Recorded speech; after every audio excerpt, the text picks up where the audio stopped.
काची नींदिया जगावेली मलिनिया जगावेली मलिनिया हो भैले माई भोर भीनु सारन अहोराम भैले माई भोर भीनु सारन अहोराम।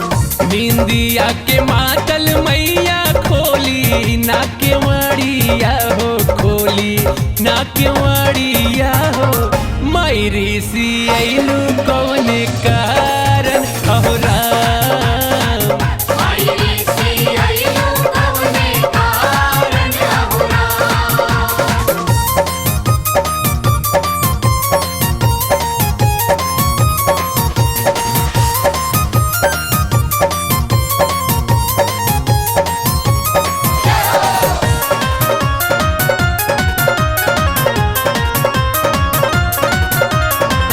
भगता दुवरवा अइले खोला नायनमा हो सूरज किरणमा लैले भैले बिहनमा हो डम डम डम डम ढोल बजे का ताल छमा छम बाजे तुम ताना देखी तारा बाजे। हो फूल माला नरियर चुनरी सजल माई थरिया हो सजल माई थरिया हो खोली ना पलक वह जग तारन अहोराम खोली ना पलक जग तारन अहोराम।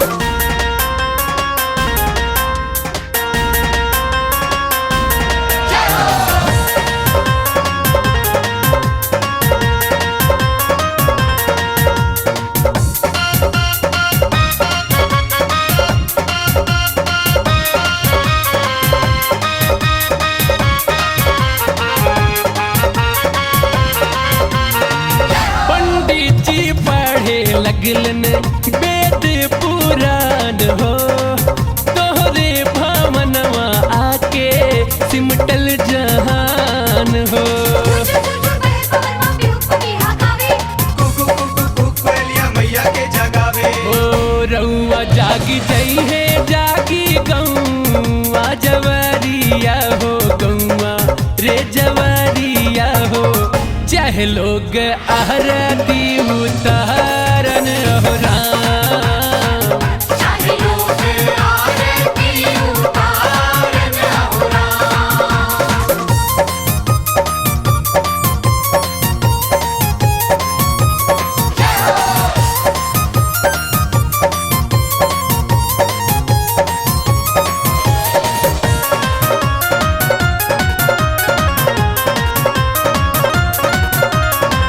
बिहसल बजनिया पाके गोदिया लालनमा हो अन्हरा चूमे चरनिया पाके नयनवा हो जय मैया आईली तोहरे दुआरे बिना छठी छैया सब जागे बाटे वाले। हो करला बखान मैया सगरो जहनवा हो सगरो जहनवा हो कैलू अबेर कौन कारण अहोराम कैलू अबेर कोने कारण अहोराम।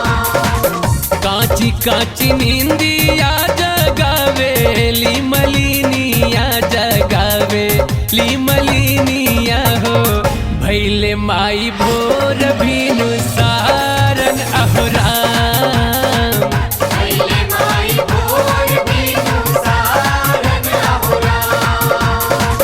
नींदिया के मातल मैया खोली ना के मड़िया हो खोली ना के मड़िया हो मायरी सी आइलू कौन कारण अहोराम